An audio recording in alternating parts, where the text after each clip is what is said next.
guys, it's Kat, DixieDX, W4DXY here. I am going to review the Ham Radio Prep Technician License course. I wish I had this course when I took my tech license over a year ago. All I did was download an app on my phone, memorize the questions, and took my test. And that's no way to take a test, especially if you're needing to learn the material. And I had no idea after I took my test what I was doing with ham radio. So I reached out to the guys at Ham Radio Prep and I talked to them about their courses and everything, and they actually gave me a look. So let's go take a look at the technician license course and see what it all has to offer. All right, guys, so we're on the Ham Radio Prep dashboard where you see level 1 techs, level 2 general, level 3 amateur extra, and of course Biofame basics. So let's hop on into that technician license course. So everything, when it pops up on your left-hand side, is, of course, your course. And you can go through the drop-down menus to different parts of the course, and you can study the course however you want. I suggest you studying it from 1 all the way to chapter 10. So let's get on to the read before you study. So make sure you focus on those blue words, folks. That's right.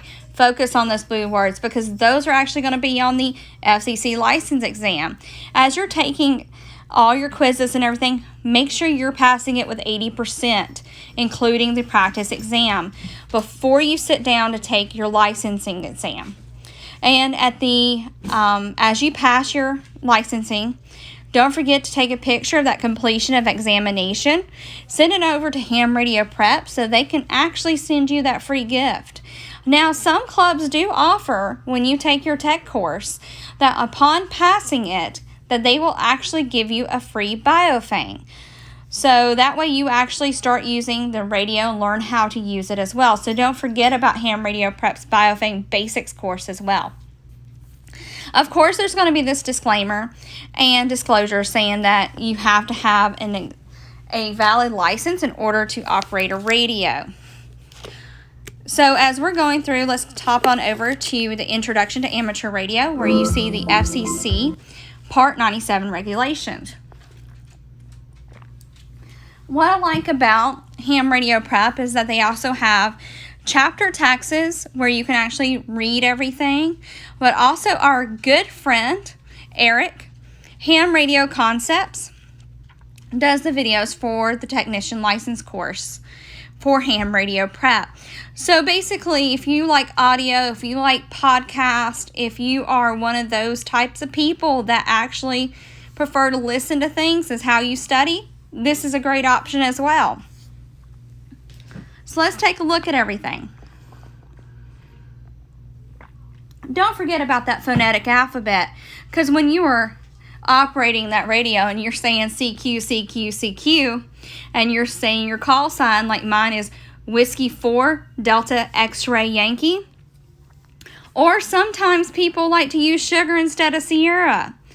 I prefer the phonetic alphabet because that is what I was taught and that's what I love to use. You can also put in any other words that you want, but if somebody doesn't respond,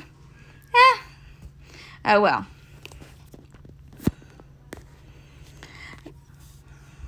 So we are going to look at the quizzes as well, and they're all multiple choice, so this way you get the idea of when you take your final exam that you do have the multiple choice questions. So some of these chapters, like the electric principles, you have different games, and in these games you have different study modes where you can do matching, you can do learning, you can do test, you can do flashcards, and I like to use flashcards. That's what I did in school. I made my own flashcards, and that actually helped me learn a lot better. You also have spelling as well. So people who are really good at spelling and memorizing definitions, that's really good for them as well. So Ham Radio Prep's course is different than other people's courses is because it's actually giving you different options to study. So like I said, on the test part, this one has matching, multiple choice, written, so different options for you as well to help you learn. So also, we're going to take a look at the video on electrical safety by our friend Eric from Ham Radio's Concept. Receiving an electrical current through your body presents a series of health hazards. It may cause injury by heating tissue, it may disrupt the electrical functions of cells, or it may cause involuntary muscle contractions. There are a multitude of ways you can protect yourself and your station from harmful electrical currents. Use 3-wire cords and plugs for all AC-powered equipment. Connect all AC-powered station equipment to a common safety ground, and use a circuit protected by a ground fault interrupter. In the United States, the green wire in a 3-wire electrical plug is the equipment ground. Grounding prevents you from having a live electrical surface that could severely shock you, as it creates a path to discharge and accidental short circuit. For all external ground rods or earth connections, you must consider a high current situation due to a lightning strike. Therefore, you should bond them together with heavy wire or conductive strap that can handle high currents. When installing grounding conductors used for lightning protection, sharp bends must be avoided. For the exam, remember that lightning takes a straight path to ground, so you want your ground to be straight and direct. Excessive current can be dangerous, so you can use a fuse to interrupt power in case of overload. Thanks so much, Eric, for teaching us about electrical safety. Now, his videos are great if you like the audio or podcast, and that's how you learn.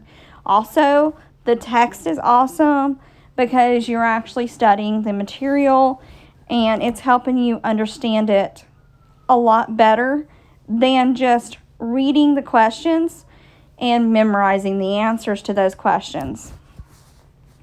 The practice test is, of course, 35 questions long, so that way you're getting the feel for the real exam. Now, you can take this test as many times as you want. The question pool for the license exam is at least 400 questions that they pull from. So just because you take the test once or twice does not mean that those exact questions are going to be the ones that are going to be on the exam that you get when you take it. Also, it tells you how to register in person or remotely for an exam. You want to make sure that you go onto the FCC website and you sign up for an FRN, because you're going to need this number to put on your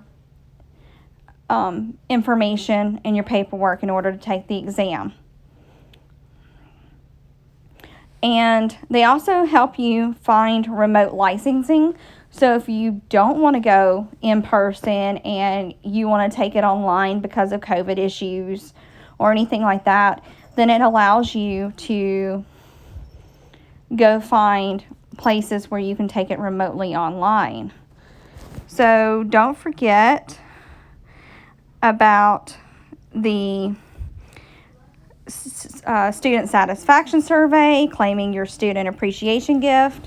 Also, it gives you the FCC Part 97 for reference if you want to go deep dive more into the Part 97 of the FCC. And then it also gives you the Part 97 terms and definitions. So if you're those type of people that like to look at the term and memorize the definition, this is a great option for you as well. They also have a Facebook group which helps you with studying and asking questions and things like that. So I am actually using Ham Radio Prep's general course to study for my general. And so far I've learned a lot more using it than I did when I just downloaded the app, read the question, memorized the answers.